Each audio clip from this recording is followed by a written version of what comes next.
하나님 말씀 같이 읽을게요. 요한복음 말씀입니다. 요한복음 6장 1절부터 15절까지 좀 길지만 하나님 말씀 같이 한 절씩 교독할게요. 1절부터 15절까지입니다.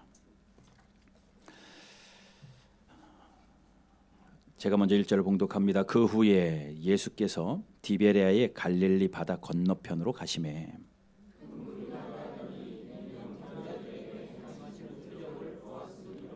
예수께서 산에 오르사 제자들과 함께 거기 앉으시니 예수께서 눈을 들어 큰 무리가 자기에게로 오는 것을 보시고 빌립에게 이르시되 우리가 어디서 떡을 사서 이 사람들을 먹이겠느냐 하시니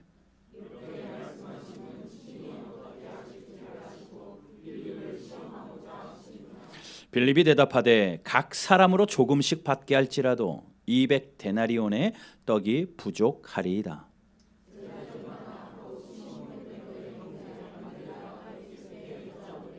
여기 한 아이가 있어 보리떡 5개와 물고기 2마리를 가지고 있나이다. 그러나 그것이 이 많은 사람에게 얼마나 되겠사옵나이까.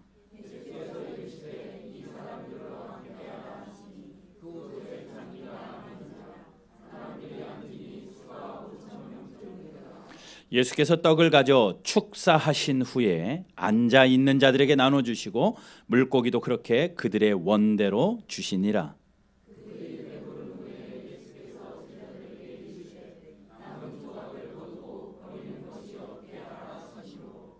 이에 거두니 보리떡 5개로 먹고 남은 조각이 12바구니에 찼더라.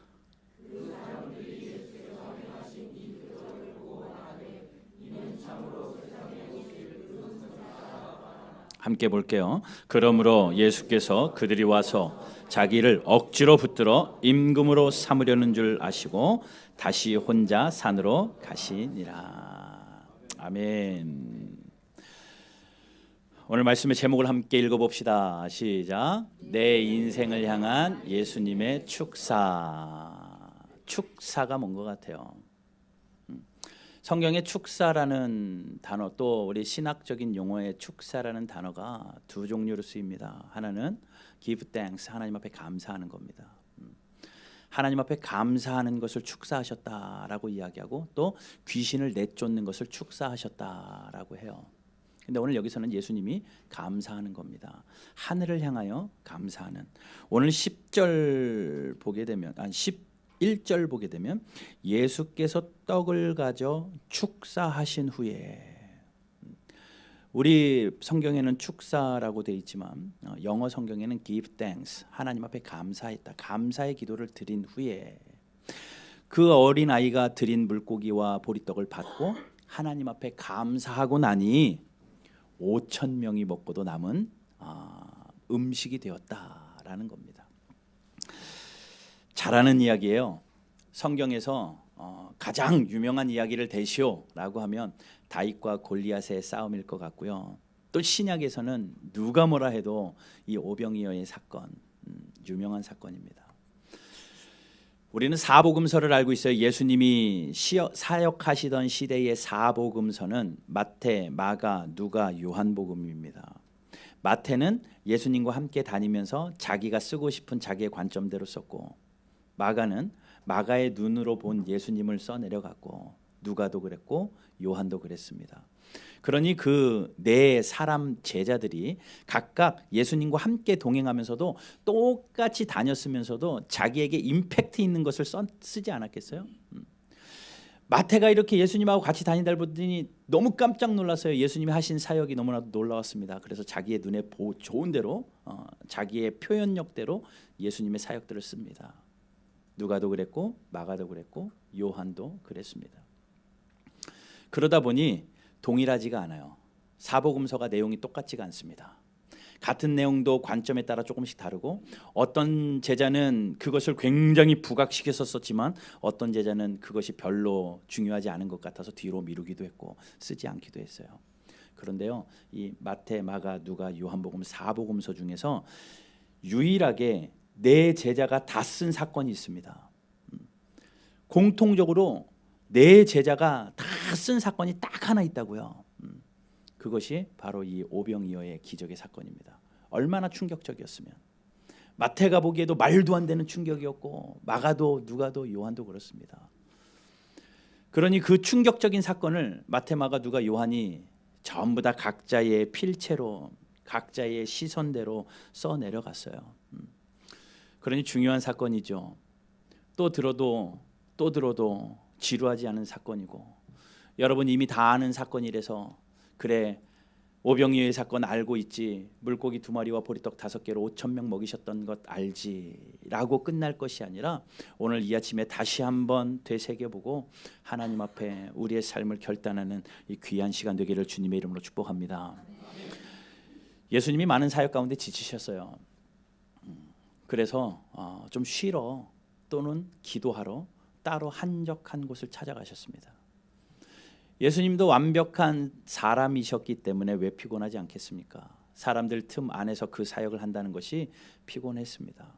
성경을 읽어보면 예수님이 식사할 시간도 없었습니다. 사역에 이끌려서 바쁘게 다니셨던 예수님이 오늘 이 오병이어의 이 사건을 두고 예수님이 좀 한적한 곳으로 피하셨거든요. 그런데 그 무리가 예수님을 따라오기 시작을 합니다. 왜 따라왔을 것 같아요?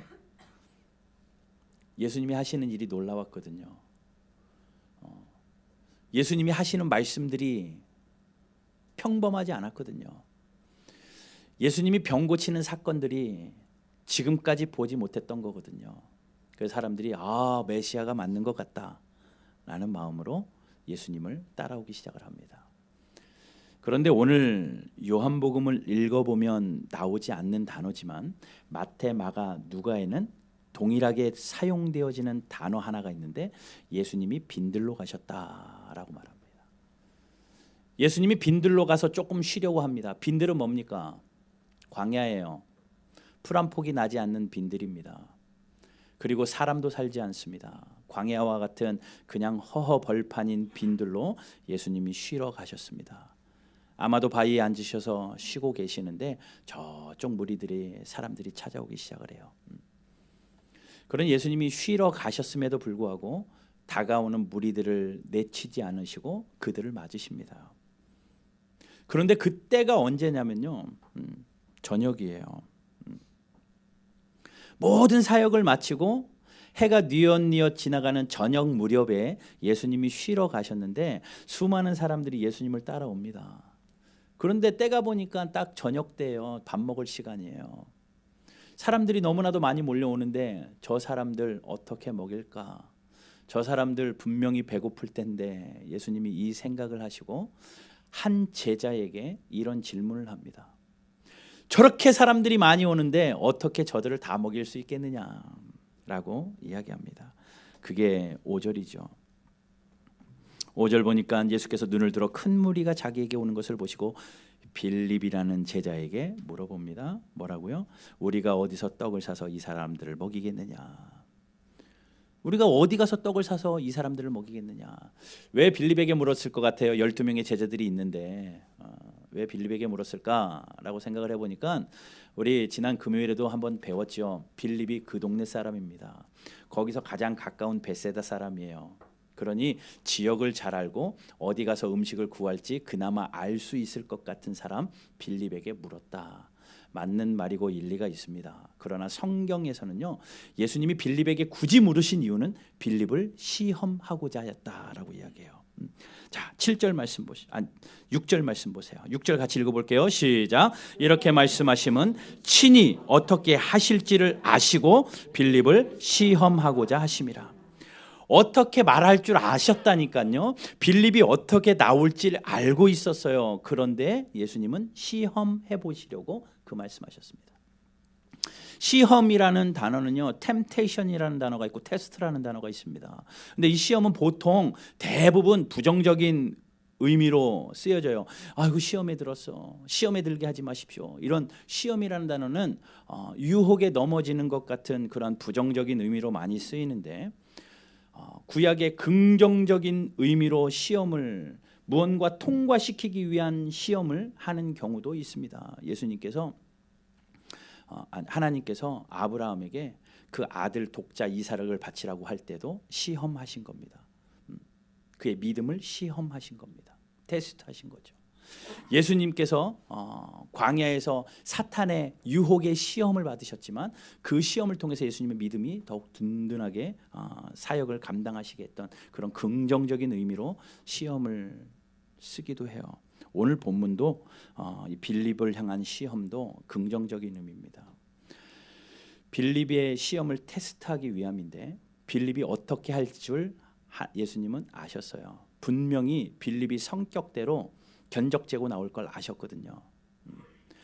그런데 예수님이 그렇게 하신 이유는 빌립이 그 상황 가운데 자신의 믿음이 낱낱이 보여주면서 자기가 스스로 깨닫기를 바라셨던 거예요. 견적재고 빌립이 뭐라고 이야기합니까? 와, 딱 보니까 이 사람들이 너무 많은데 먹일 수 있는 것을 생각해 보니 예수님에게 이야기해요. 딱 보니까 이 사람들에게 먹을 거 조금씩 나눠줘도 이 숫자 보니까 200데나리온의 돈이 부족합니다. 돈을 주시면 어떻게 하든지 200데나리온. 200데나리온은 한 데나리온이 하루 일당이거든요. 건장한 남자 하루 일당이 한 데나리온입니다. 그러니 200데나리온은 200일 동안 하나도 안 쓰고 모았을 때 쓰는 돈이가 거의 1년에 쉬는 날 빼고라고도 해도 거의 1년 연봉에 가까운 돈이 필요합니다라고 예수님에게 제안을 하죠. 근데 예수님이 이 모든 것까지 분명히 알고 계셨어요. 그 빌립의 믿음의 수준도 알고 계셨습니다. 일부러 그 말 드러내게 하시고 그 말이 전혀 상관없이 이루어지는 것을 보시기 위해요. 예수님은 그러한 상황들을 다 보시면서 제자들이 그런 믿음 또 안드레도 그런 부족한 모습들, 제자들이 여전히 예수님에 대해서 의심하는 그 모습들을 예수님이 다 끄집어내셔서 그들의 의심 가는 그러한 고백들을 앞에 두시고 예수님이 보란 듯이 너희들의 의심은 의심에 불과하고 내가 이 모든 일을 행할 수 있는 하나님이시다라는 것을 예수님이 보여주십니다. 그러면서 오병이어의 사건을 일으키시죠. 잘 아는 이야기니까 오병이어의 이야기들은 자세하게 하지 않겠습니다. 물고기 2마리와 보리떡 5개를 먹이셨다. 기독교 초기에는요, 이 사건을 해석하는데, 성경 해석하는데 많은 지식이 부족하고 하기 때문에 초기 성경 해석에는 어떻게 되어 있는 줄 아십니까? 물고기 2마리와 보리떡 5개. 그래서 음식 거대설이 있습니다. 음식 거대설. 그러면서 이야기하는 거예요. 물고기 2마리가 참치예요. 그리고 보리떡이 큰 보리자루. 그래서 음식이 거대해가지고 충분히 먹을 수 있는 분량이었을 것이다 라고 해석하는 초기 해석도 있었습니다.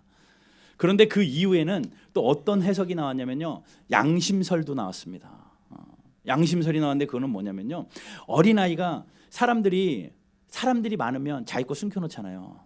여러분 도시락 싸왔는데 사람들이 눈이 많으면 안 먹고 숨겨놓잖아요.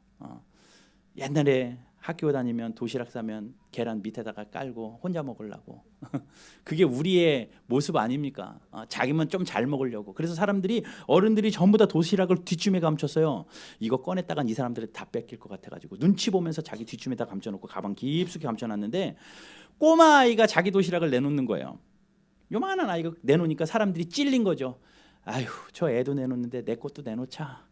그랬더니 옆에 있던 사람들이, 숨겼던 사람이 내 것도 내놓자 그래가지고 음식이 엄청 많이 나와가지고 다 같이 먹고도 남았다. 그게 양심설입니다. 그런 설도 있어요.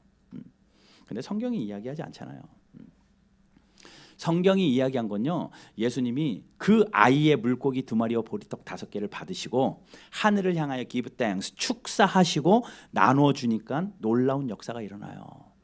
놀라운 역사가 일어나요.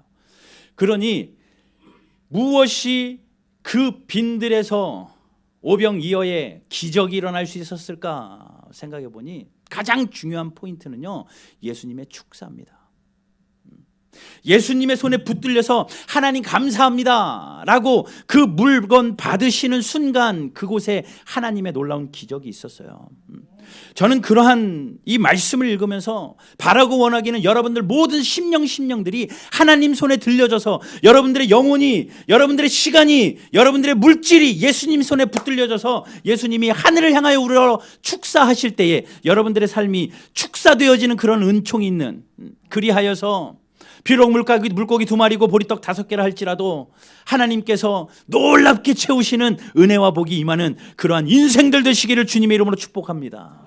그러니 내 인생을 향한 예수님의 축사 누구에게 가야 되겠습니까? 나에게 와야죠. 오늘 이 하루 여러분 하나님 앞에 기도하기는 하나님 내 인생에도 축사하여 주십시오. 하나님 요한복음 6장에 나온 광야에서 축사하셨던 예수님의 그 축사가 내 인생을 향하여 하는 축사가 되게 하시고 우리의 자녀들을 향한 축사가 되어 하여 주셔서 우리 가정이 하나님의 손에 붙들렸을 때, 우리 자녀들의 앞날에 하나님의 손에 붙들렸을 때 우리 예수님께서 하늘을 향하여 축사하시고 놀랍게 이루시는 기적이 있게 되기를 원합니다. 그런 기도가 여러분들의 중심 깊은 곳에서 흘러나는 기도가 되시기를 주님의 이름으로 축복합니다. 자, 먼저 생각할 것은 예수님이 그 모습을 보면서 빌립에게 물어보죠. 이 많은 사람 어떻게 이 떡으로 먹일 수 있겠느냐. 빌립이 당장 현실적으로 이야기합니다. 안 됩니다. 먹을 것이 부족합니다. 돈이 부족합니다. 맞죠? 누가 빌립에게 돌을 던지겠습니까? 정확한 말을 했습니다. 그런데 여러분 기억하십시오. 주의 일을 할 때에 우리 주님께서 우리에게 동일하게 질문하십니다. 그런데 그 질문은 우리를 넘어뜨리기 위한 질문이 아니라 우리를 세우기 위한 테스트입니다. 테스트예요. 뭐라고 물으실 것 같습니까? 종종 예수님이 여러분들의 삶에 테스트합니다. 말씀을 통해서 테스트하고 또 설교를 통해서 들려지는 것으로 테스트하고 내 믿음을 테스트할 때가 있다고요. 당황스럽기도 합니다. 때로는 당혹스럽습니다.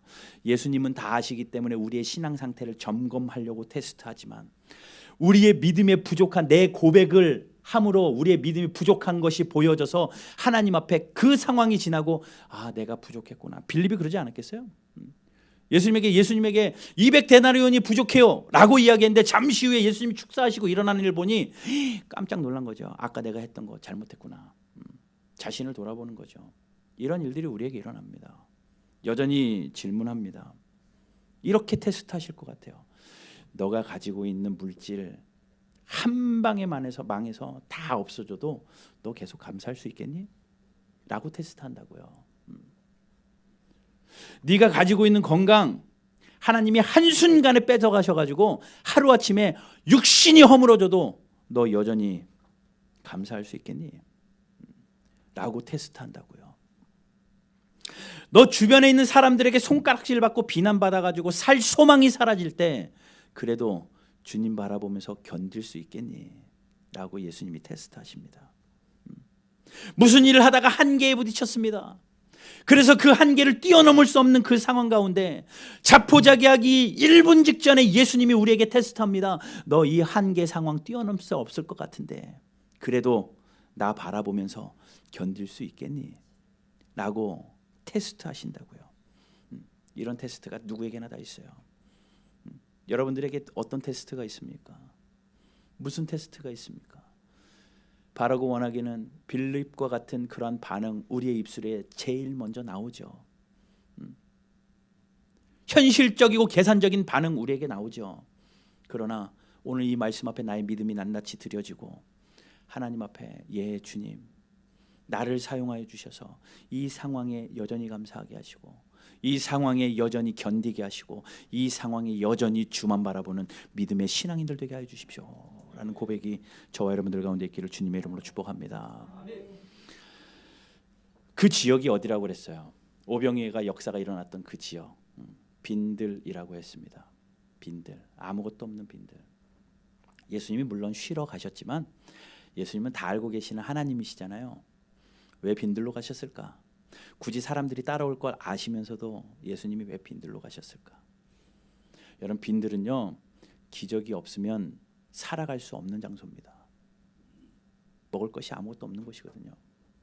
빈들에서는 정말 기적적인 일이 일어나지 않으면 아무도 살 수 없는 곳입니다. 그곳이 빈들이에요.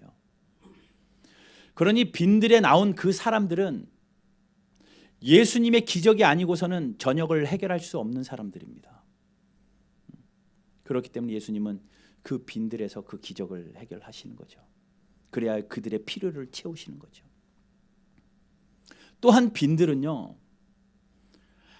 아무것도 없기 때문에 예수님이 돌 위에 바위에 앉아 계신 예수님만 보여요. 빈들에는요. 만약에 예수님이 복잡한 명동 한복판에 계셔서 사람들이 왔다, 그럼 사람들이요, 예수님이 보이겠습니까? 지나가는 사람들이 더 많아가지고요.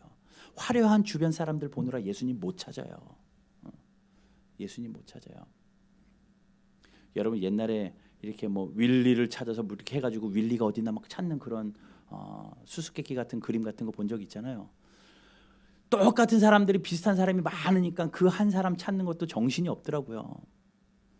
그런데요, 예수님이 그 복잡한 저작거리나 사람이 많은 화려한 곳에 계셨다면 우리의 시선이 분산됩니다. 너무 아름다운 사람들이 보이고 너무 좋은 것들이 보여가지고 그것 쳐다보느라고 예수님 어디 있는지 못 찾아요.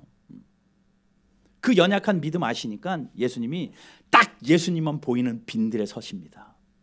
그러니 사람들이 주변에 볼 거 아무것도 없어요. 예수님만 집중하는 거죠. 그랬더니 기적이 일어나는 거예요. 예수님이 간접적으로 가르쳐 주십니다. 빈들에서는 예수님만 보이고 그 예수님만 바라볼 때에 우리의 필요가 채워진다라는 거예요. 그렇기 때문에 때로 하나님께서는 우리를 빈들로 초청할 때가 있습니다. 우리를 빈들로 오라 하실 때가 있어요. 빈들이 뭐겠습니까? 없는 거거든요. 풍요로웠어요. 그나마 가진 게 있었어요. 그런데 하루아침에 다 잃어버렸습니다. 빈들입니다. 빈들이에요. 재정적인 빈들이 된 겁니다. 육체에 건강해가지고 100년 200년 살 것 같은 강건함 가지고 살았던 자가 하루아침에 선고를 받고 육신의 연약함 가운데 하루아침에 무너지는데 육신적으로 정신적으로 피폐해집니다. 건강의 빈들입니다. 취업을 위하여 준비하고 진학을 위하여 준비합니다. 다 할 수 있을 것 같던 그 젊은 패기로 하루하루를 살던 자들이 막히면서 진로의 빈들을 경험합니다. 난 어디로 가야 하나? 빈들에 서니 아무 길이 보이지 않아요. 잘 나갈 때는 주변에 사람들도 많습니다. 만나자는 사람도 많고 밥 먹자는 사람도 많은데 힘들고 어려워 보니 주변에 사람들이 하나 둘씩 떠나버려서 주위를 돌아보니 친구가 사라져버려요. 가만히 보니까 아무도 없습니다. 내 옆에 사람이 없는 것 같아요. 관계의 빈들입니다. 그런 빈들이 누구에게나 있어요. 살다 보면 누구에게나 경험되어진다고요. 그런데 그 빈들이 슬픈 일이 아닌 것은 빈들은 기적이 일어날 수 있는 장소거든요. 빈들은 기적이에요. 여러분 빈들의 경험을 슬퍼하지 마십시오. 내가 빈들에 놓여 있다고 좌절하지도 마십시오. 남들은 저렇게 풍요롭게 사는데 나는 왜 맨날 빈들이야 라고 하면서 자신을 한탄하지 마십시오. 그곳에서 뚜렷이 보이는 예수님 만나면 돼요. 그곳에서 또렷이 보이는 예수님 정확하게 만나면 오병이어의 역사가 빈들 같은 내 삶의 축사가 이루어져 하나님이 이루시는 놀라운 은총의 삶이 될 줄로 믿습니다. 여러분 지금 이 시간에 이 설교가 잘 들려지는 분 있잖아요. 그럼 이해가 되면서 들려지는 분들 있잖아요. 그분들 빈들이에요. 빈들입니다. 빈들이니까 잘 들려져요. 만약에 지금 풍요로우신 분 있잖아요. 설교 아니어도 먹고 살만하고 뭐가 풍성하고 충족해가지고 아무것도 필요 없다 하는 분들은 여기 오지도 않았고 온 분들도 풍요로운 분들은 빈들이 아닌데 안 들리거든요. 그런데 들리는 분들 빈들입니다. 빈들이에요. 무슨 빈들인지는 몰라도 빈들입니다. 여러분 다 빈들이에요. 그런데 그게 슬픈 것 같아도 기적이 일어날 수 있으니 얼마나 축복의 장소입니까? 빈들이 축복의 장소이죠. 여러분 그 빈들에서 무엇을 해야 예수님의 축사가 일어날 수 있느냐? 첫 번째는 예수님 놓치지 않는 시선입니다. 예수님 놓치지 않는 시선. 예수님이 일부러 잘 보이라고 그곳으로 나가셨거든요. 일부러. 바쁜 곳에 가지 않고, 만약에 무역이 활발히 이루어지는 귀한 보석들이 팔리는 그 항구로 예수님이 가셨다면 사람들이요, 그 보석 쳐다보느라고 예수님 찾을 수 있겠습니까? 화려한 사람들이 많았던 곳으로 예수님이 가셨다면 그 사람들 쳐다보느라고 왜 예수님을 사람들이 볼 수 있겠습니까? 아무도 못 봐요. 우리의 연약함을 아니까. 예수님께서는 일부러 아무것도 없는 빈들로 우리를 세우셨어요. 여러분, 혹 내 삶이 빈들인 것 같고 내 삶이 그러한 상황에 처해 있다면 하나님 앞에 기도하십시다. 하나님, 내가 빈들입니다. 요한복음 6장에 빈들에 모였던 무리가 바로 납니다. 하나님, 나에게도, 내 인생에게도 예수님의 축사가 임하게 해주십시오. 자, 그러면 그 축사가 누굴 통해서 일어났느냐면요, 어린아이에 드리는 물고기 2마리와 보리떡 5개예요. 저는 이 본문을 쭉 읽어보면서 그림이 하나 그려집니다. 수많은 그림이 그려질 수 있지만 한 그림이 예수님이 다 인자한 모습으로 서 계시고 어린아이가 예수님의 눈을 똘망똘망 쳐다보면서 엄마가 싸준 도시락 아깝지 않아서 예수님한테 예수님 여기 있어요 라고 드리는 그 기도, 그 그림의 모습이 상상되어져요. 정말 해맑게 자기 것 아깝다 하지 않고, 모든 어른들은 뒷짐에 숨겨놨을지 몰라도 그 아이는 순수한 마음으로 예수님 여기 엄마가 싸준 도시락 여기 있어요. 보잘것도 없습니다. 이 사람 먹일 것도 아니에요. 아마도 그 아이는 예수님이라도 드리고 싶은 마음에 드렸을지 모르겠고 아무 생각 없이 그냥 베푸는 것이 좋은 줄 알아 드렸을지 몰라요. 그러니 자기 도시락을 들고 예수님 앞에 서 있는 그 아이의 모습과 그를 바라보면서 흐뭇하게 너그러이 바라보시는 예수님의 모습, 그 그림이 그려져요. 예수님이 그 아이 거를 뺏어 먹는 건 아니죠. 뺏어서 받고 하늘을 향하여 축사하십니다. 하나님 감사합니다. 무슨 기도하셨을까요? 그냥 상상해 봅니다. 무슨 기도하셨을까요?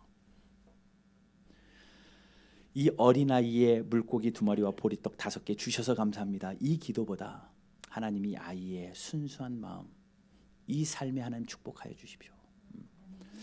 성경에 기록되어 있지는 않았지만 그 아이의 일생이 어떠했을지는 안 봐도 뻔합니다. 분명히 축복된 인생을 살았겠죠.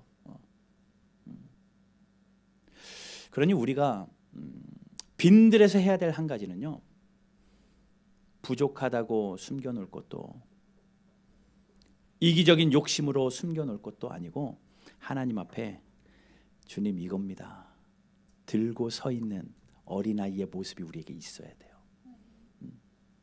그러려면 예수님이 바로 보여야 되거든요. 예수님 앞에 나와야 되거든요. 예수님 앞에 나와서 나를 드리는 것, 이것이 축사의 시작이었습니다. 우리 다음 주에 남선교회 헌신 예배가 있는데요, 말씀을 준비하면서 남선교회 성도님들이 생각납니다. 그러면서 생각나는 한 가지는, 이 모든 한 분 한 분들이 이 어린아이와 같이 예수님 앞에 서 있었으면 좋겠다. 예수님 앞에 서 있었으면 좋겠다.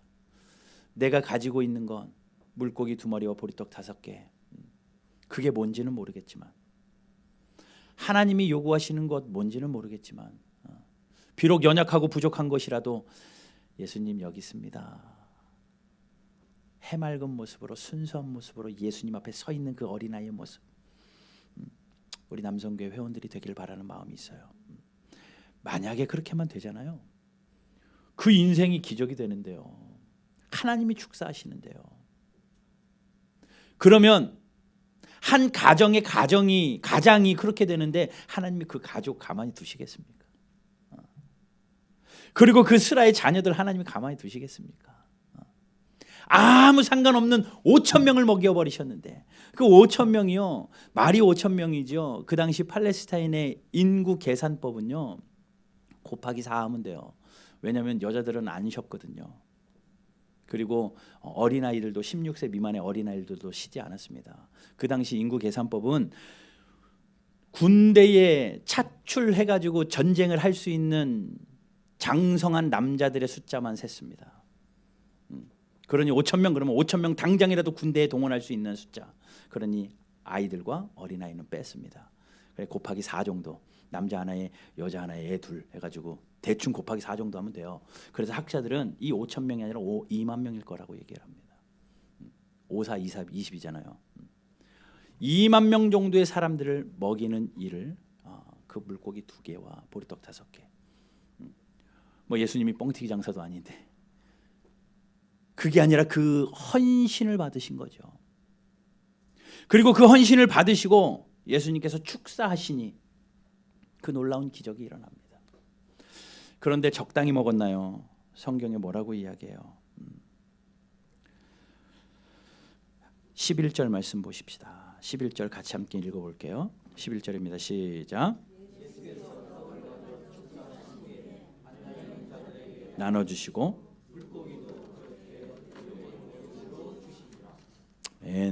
어떻게 주셔요? 그들이 원하는 대로, 먹고 싶은 대로 줬습니다. 조금씩 준 게 아니라 원하는 대로 줬어요. 그러면 예수님께서 한 가지만 더 말씀드릴게요. 예수님께서 이러한 축사하시고 오병이어의 기적을 일으키신 이유가 뭘까? 이게 제일 중요합니다. 그 사람들 한 끼 해결해 주려고요.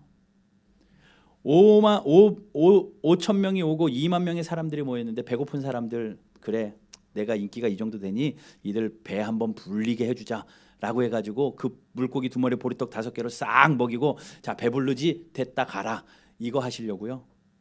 한 끼 해결해 주시려고 이 사건 일으키신 거 아닙니다. 이 뒤에 이제 말씀을 쭉 읽어보면 사람들이 이야기해요. 한 끼 먹고 나니까 어때요? 다음 끼 되면 또 배고프거든요. 젊은 청년들 먹으면 뒤돌아서면 배고프잖아요. 우리 인서 점심에 밥 신나게 줬는데 2시간 되면은 아빠 뭐 먹을 거 없어? 금방 배고파요 애들은. 한 끼 해결했다고 끝나는 게 아니거든요. 점심 먹었다고 해서 저녁이 배부른 게 아니라 많이 먹으면 그렇지만 다음 날까지 배부르진 않아요. 오늘 저녁에 이렇게 5,000명의 사람들이 물고기 2마리와 보리떡 5개로 배부르게 먹었다고 다음 날 또 배고픕니다. 그래서 그들은 이야기하죠. 우리가 배고프지 않는 떡은 없습니까? 예수님이 그 상황 가운데 영적으로 말씀하십니다. 어제 먹은 그 떡은 하루가 지나니 또 배고프지. 내가 너희들에게 영원히 배고프지 않는 떡을 줄게. 이 떡 한 번 먹으면 영원히 배불러 라고 말씀하시면서 내가 생명의 떡이다. 예수님 말씀하셔요. 내가 생명의 떡이다. 예수님을 먹어라. 생명의 떡 대신 예수님을 받아들여라. 그러면 영원히 배고프지 아니하리라. 예수님이 말씀하셔요. 이거 가르쳐 주시려고. 예수님 없이 못 사는 인생 깨닫게 하시려고, 그리고 예수님을 하나님의 아들로 깨닫게 하시려고 예수님은 이 사건 일으키셨어요. 여러분 오늘 이 아침에 이 말씀이 여러분들의 귀에 들려지는 이유는 여러분들의 중심에 예수 그리스도가 계셔서 예수님으로 말미암아 사는 인생이 얼마나 복된 인생인지 평생이 가도 빈들이지만 하나님께서 채워주셔가지고 복의 근원이 되는 삶을 살도록 하나님께서 초청하시는 그 음성이라고 믿으시기를 주님의 이름으로 축복합니다. 또 하나는 여러분들의 인생을 축사하셔서 하나님께서 그 복의 근원으로 삼으신 이후에 여러분들의 삶을 통하여 하나님이 살아계심을 보여주시기 위하여 수많은 사람들이 14절 보십시오. 그 사람들이 모였던 전부 다 이렇게 이야기합니다. 예수께서 행하신 이 표적을 보고 말하되 이는 참으로 세상에 오실 그 선지자라. 그 사건이 있은 후에 정말 예수님은 하나님의 하늘로부터 오신 선지자십니다 라고 고백하기 시작을 해요. 여러분 이러한 삶의 역사의 한 중간으로 우리 하나님께서 여러분들을 빈들로 초청하십니다. 말씀을 마무리할게요. 빈들이 슬픔의 장소가 아니라 기적이 일어나면 복된 장소입니다. 여러분들의 사업이, 여러분들의 가정이, 내 인생이 빈들 같아도 하나님께 들려지고 어린아이와 같이 무엇을 드려야 할지 생각해 보세요. 내가 하나님 앞에 드릴 오병이어는 무엇이냐?